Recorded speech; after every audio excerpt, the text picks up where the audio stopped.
Tá gravando aí, ó. Tá gravando? Aí, o que você tem Negócio que falar aí do seu amigo a respeito das dívidas? Ó, Quem tá devendo quem? Seguinte, esse menino aqui, seu Picarelli, é o negócio seguinte, ele acha que eu tô devendo um troco pra ele, mas eu já paguei,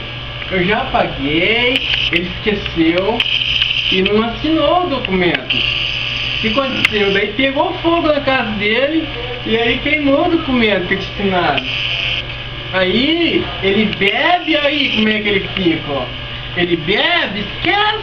O que você tem que falar pro seu Maurício Picarelli, ó?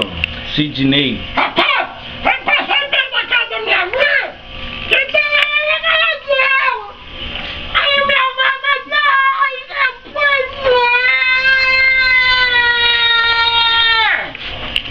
rapaz, tô na casa dela, aí eu quero na casa dela, mas aí o pastor pagou, aí Tira o boné, tira o boné.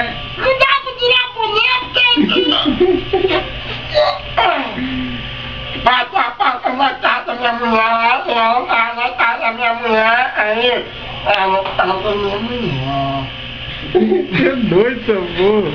Eu tava lá na casa da minha mulher. Nossa, o guri cagou, cara. Qual que é os agradecimentos que você dá pro seu Maurício Picarelli aí, ó? O que é que tá falando?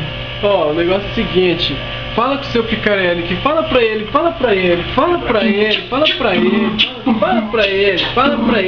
Oi. Pente rala. Vem pra cá. O que eu tô falando? Vem pra cá. Uma barbaridade, Picarelli. Uma barbaridade.